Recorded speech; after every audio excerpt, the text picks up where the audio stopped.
Okay, today we are playing a game on Numbani. The average SR of this game was 2,542, and we will be playing Winston on attack and Roadhog on defense. And our current team composition is Winston, Zarya, Tracer, Genji, Mercy, and Lucio. It's a dive comp, and there's really nothing to say about it.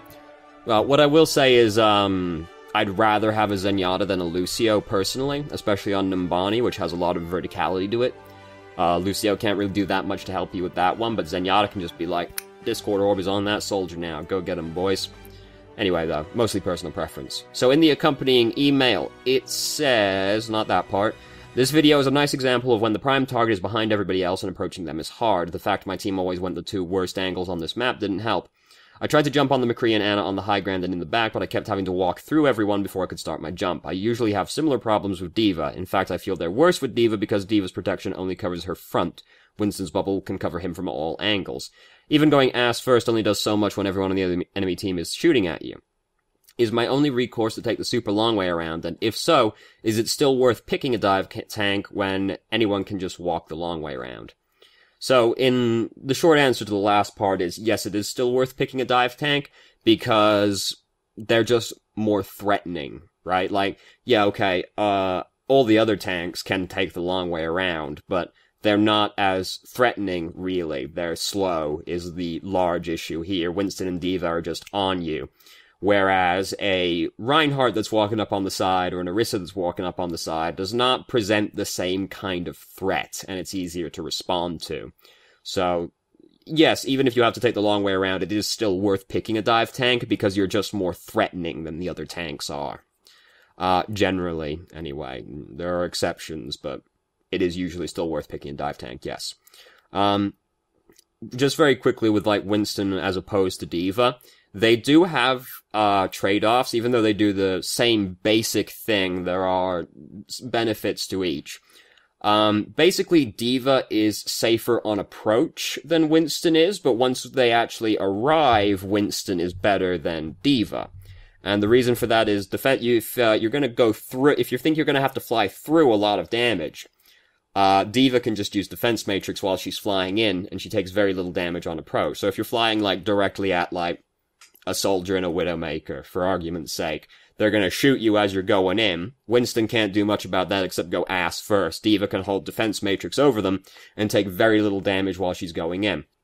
The trade-off is, though, that D.Va can't be using Defense Matrix and attacking at the same time, whereas Winston can put his bubble down and then be defensive while attacking because he's in his bubble. So the benefit, these are the trade-offs, basically. I generally prefer Winston because I find the issue is not usually taking damage going in, especially if you pick the right angle to go in at, where it's usually more people collapsing on you once you arrive. D.Va can't do very much about that because the defense matrix is only in front of her and she can't attack at the same time. Winston puts the bubble down, suddenly you're on the soldier or whatever, he's in the bubble with you, everybody else has to come into the bubble to help the soldier. Whereas if you're D.Va diving on the soldier, hook, no big deal, right? So, generally I find Winston is better, but it depends on what you're gonna jump into at the same time. It's like if you think like the Ana might trank you as you're going in, like D.Va can defense matrix as she's going in, you know, that kind of thing, basically. That's the trade-off between the two of them, but Winston I find is usually better. So, and yeah, sometimes your only recourse is to take the super long way around. It is often better to do so anyway. And let's use Numbani as an example, because that's where we are right now. So, what happens at the start of this round is that our team wants to go up the staircase and fight on the balcony, as the attacking team on Numbani often does during the first push. And we wanted to go around the left-hand side instead. We can still do that anyway as Winston, and you usually, if you're going to go up the staircase at the start, you do usually want someone to go around the side anyway. Like a Genji, a Pharah, a Winston, a D.Va, whatever. And the reason is, if the attacking team is basically, if the majority of your team goes up the staircase, the defending team is going to be focusing on that area. Right, they're going to be shooting the people in the hallway. So then, and the back line is usually going to be standing near the staircase next to the cliff. So then, whoever goes around the left-hand side, Winston in this case, you just go doop doop doop doop doop. It's not even that long to get around there because you just turn the corner and jump straight up there. So it's probably quicker for Winston overall, honestly. And you don't want to be in the hallway as a dive tank, because you don't want to have to dive out the narrow funnel point, obviously. And you can just walk up behind, jump straight up onto the back line, and start bullying them, right, because they'll be next to the cliff, but the front line's going to be next to the hallway, because that's where your team's coming from. You do usually want someone to do that on Numbani anyway, but other maps as well. Like, take Hollywood, for example, as well. If you're attacking Hollywood, what you can do as Winston is you can jump into the alleyway on the left-hand side, walk around the backside, and then jump straight onto the balcony in the diner, where the soldier or whatever is hiding out as well, and you just circumnavigate the front line completely, which you're usually trying to do as Winston anyway. And it doesn't take that much longer to do so, it only usually takes an extra second or two. And for someone like Winston, it's like you can jump into the area and then jump past it as well, so it's quicker for someone like Winston as well. It's quite often better to do that anyway, because Winston wants to avoid the front line as much as possible. That's where the people he's generally bad at fighting are hanging out. You want to go straight to the back line, so yeah, sometimes your only recourse is to take the long way around, and it's often better to do so anyway. Not always, depends on what your team needs you to do. Like, if you're the only tank, you can't necessarily always afford to take the long way around, because your team will be missing their only tank for a longer period of time. That kind of thing, for example, but often it is better to do that anyway. And yes, it is still worth picking a dive tank. So that was quite a long, rambling start, but hopefully that answered your question. This is also only a 10-minute video, so it's, to balance out the extremely long videos we've had a couple of times now, we're just gonna have a really short video. So, let's start the game. Yeah, it's all decided on the first checkpoint of Numbani, which never happens. Oh, Numbani is a really fun map to attack, you know? So here you can see, this is the issue we were having. Everybody's going up here. Like, we're basically already there. We could just jump up onto the back line straight from there, and like, they've got a Symmetra as well, so like, oh god, do we not want to do this? I hate going through this way in general, because it's just such a fucking nightmare. But we don't need to do this. We can just walk around the left-hand side, jump directly onto their backline. It's like, yeah, alright, they're left with a Zarya as their front line coming through here, but a lot of the enemy team are then going to be paying attention to us when we jump on the backline, so them having only an off-tank with them doesn't really matter if half of their team is looking at us jumping on the backline. And they have a Symmetra, so like, we really don't want to go through there. And honestly, this is like the easiest money in the world for Winston, because it's like, ooh, Symmetra, McCree, Lucio, and Anna. We can fight all of these people. The scariest one is McCree, but even he is not that scary to Winston, really, so... But, like, Anna and Symmetra, we can fight those people real good. And Winston is fantastic against Anna, because it's really hard to land your abilities on Winston when he's doing the bubble dance as well, which is sort of imperative to Anna's survival. Bare minimum, she can't heal people because of her shield, because the shield's in the way. Which is an issue that she has. So everybody wants to go down mid. Again, we don't have to go down mid. We can go, like, underneath. We could go up now, because most of their team's gonna be looking over here. Or we could still just go the left-hand way, because honestly, people, like, still hang out over here. And even if they aren't, you can jump up on here. Then be like, oh fuck, they're over here, and like, just wait, jump straight over. Again, you don't have to go down the same way that your team is going if you're playing someone like Winston, because you can get somewhere really quickly. Very unfortunate that our bubble fell down below us, which really fucked us up. We could have probably killed the McCree otherwise, because he was by himself up there, but, you know, what can you do? I mean, you can not drop the bubble awkwardly, but that's not exactly very helpful information, is it? So, Tracer has killed their teleporter, which is great news for us. We feel very unfocused during this fight, where we don't really seem like we know what we're trying to do right now. We're just kind of, like, hanging out on the point, but, like, we still want to be trying to kill the people that we're really good at killing. Right now, we're killing the Symmetra, which is good. We, like, really want to be getting on the Anna as Winston, because Winston's really good at killing Anna. And obviously we would like their main healer to be dead. Once their main healer is dead, that makes it quite easy to win the fight, generally. So there McCree used Deadeye. We do also want to be, like, looking for McCree, because last we saw McCree, he was hanging out on the high ground, and we, as Winston, of course, have the obligation of getting people off of the high ground. Because that's sort of, Winston's thing. So we're trying to get the Mercy to fly to us, but she was really interested in having a gunfight with, McCree. It didn't end very well for the Mercy, unfortunately. What can you do, you know? We even yelled to her to fly to us, but she did not want to do so. She was invested in that fight.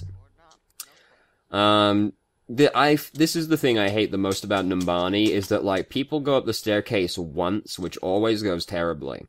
And then, after that, they're like, fuck it, let's just go up the street. Yeah. Great idea. It's not like we're walking through, like, a fucking kill box into them or anything, you know. We could try going around the left-hand side, which is, like, the best angle to approach from, but, you know. So we dump our bubble down way too soon, and we leave it way behind, which is unfortunate, because we kind of need that to fight these people. And this ends up being an issue. Anna didn't actually, like, pose that much problem for us, really, but then McCree appeared as well, and that's an issue. So, we've been res, though. We can fight again. Again, we should be looking at that high ground, because Anna's just sitting up there on the bridge having the time of her life right now, shooting down at people with McCree. We're not contesting the high ground enough. It's kind of like our thing. And this is the thing, we can go around the left-hand side still. You know, like, yeah, we've got to try and walk, like, if we're going to go down mid, we have to walk through them to jump up there. What we can do instead, even if we're really committed to going mid, right, like, we can just jump up here, wait there for our jump, come around, jump onto the enemy team. But you can still just, like, go this way around. You can go this way around if you want to. That's kind of, like, you can go, like, that way around, right? I mean, you can go through there if you really want, but wouldn't recommend it. You can still go that way around. It doesn't even take that much longer to do that, because that path is very short, especially if you have vertical mobility. And you can just circumnavigate the entire front line, because contesting the high ground on Numbani's first checkpoint is very important. So we are now going underneath to get here instead, and yeah, we have to walk through a bunch of people. We leave the bubble way behind us, and it's not great. Now McCree's up there using Deadeye, and we're dead. Our McCree used Deadeye as well, and we still don't capture this checkpoint, which is very depressing, because that's basically the best it's gone all game, and yeah, now you can see why. Yeah, we don't capture it. I'm sure this will come as no great surprise, especially seeing as it's a 10-minute long video on Numbani, which means it's actually like 8 minutes of footage. So let's skip forward a bit. So now we have entered the Roadhog segment of the replay. Who's the other tank during this round? Who's with us? Look around. Come on. Push tab, maybe. It's Orisa. Fair enough. Farah, we got a Farah on defense. We didn't have a Farah on attack, did we? That's, a little bit odd, really. Not to imply you can't pick Farah on defense. Don't let me keep you down. Get it? Because Farah, you have vertical. Anyway, but it's unusual. So, they have an Symmetra. They probably expected us to have, like, a shield comp with a Bastion, honestly. In which case, Symmetra is pretty good against that team comp, actually. But, no, that's not what we have. So, we've got people going down there. We've also got people going in up here.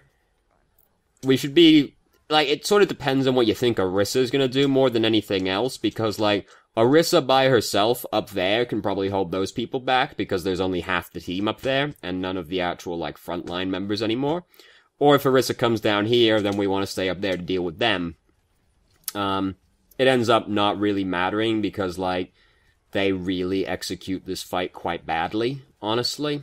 And one of their DPS is a Symmetra, and they didn't kind of just kill us all right there, so it's going to be an issue for them. You know, Symmetra's not exactly great at fighting high ground maps either.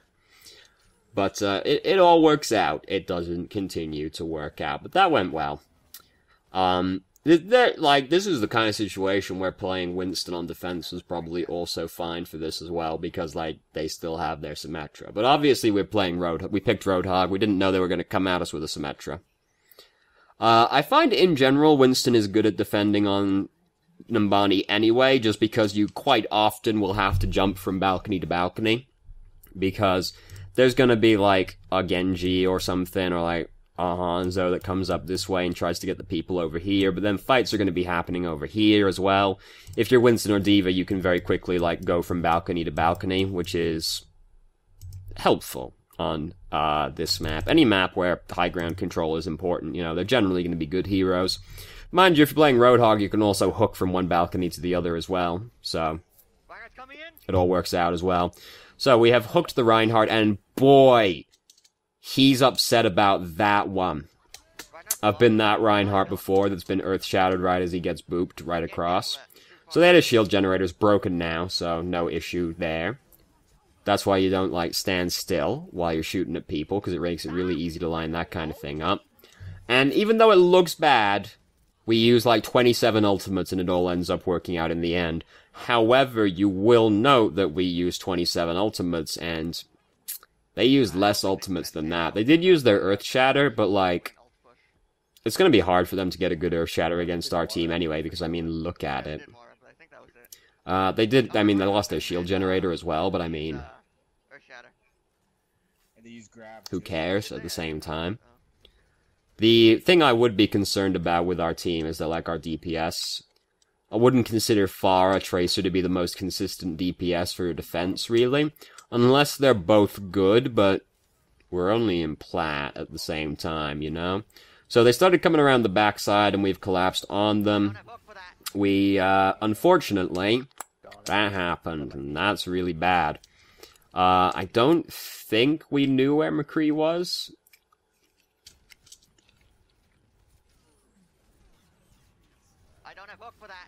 No, he does it way late, and we've already used our hook, so we can't stop it. Unfortunate, basically. Because the fight was happening on the point, so obviously we came down to fight on the point, and then we hear McCree tell us the time, and, well, there's not much we can do to stop it at that point. It's very unfortunate to lose your Mercy and Pharah right at the start of the fight, especially when you can't even give up the first tick.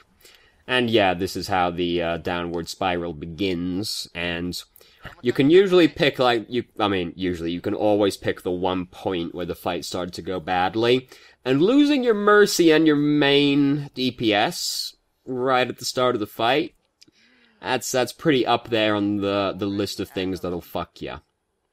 So who got the play of the game? Of course. It was probably the thing he did right at the end. No, it's actually on their defense. I see, yes. A bit over the top, but oh, he got her. He got her. Should've jumped on them earlier. A very sad day indeed. So, the thing that stands out the most is basically not contesting the high ground actively enough during our attacking round, seeing as it was sort of our job. We also had a Genji, so he could help us, but never really saw him. Don't really know what he got up to. But not contesting the high ground enough. You know, you don't have to worry so much about always going with your team if you're playing someone like Winston, because you are trying to get to the back line. You know, you're not, unless you're picking Winston because you're countering their team's Genji or something diving on your back line. But you're usually trying to get to their back line, so you don't really have to worry about splitting off from them to take a more obtuse path to get there, because if it just means you can jump onto the backline for free, that is a massive benefit to Winston.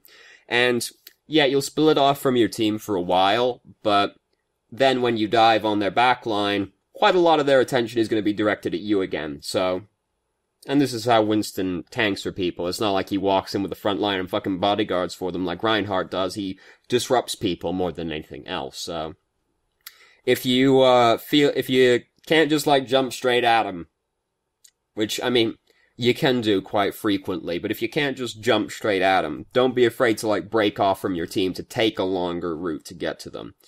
It's usually not that much longer for someone like Winston because he gets places fast, because his jump is only a 6-second cooldown, which is quite fast, as it turns out.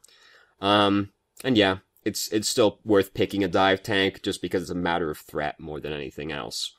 So that's what stood out the most in this game. So thank you very much for watching. If you did, if you have any questions, feel free to ask. I'm more than happy to answer. If you felt I didn't answer your question from the email adequately, please let me know and I'll try to expand further. And I hope you found the video helpful.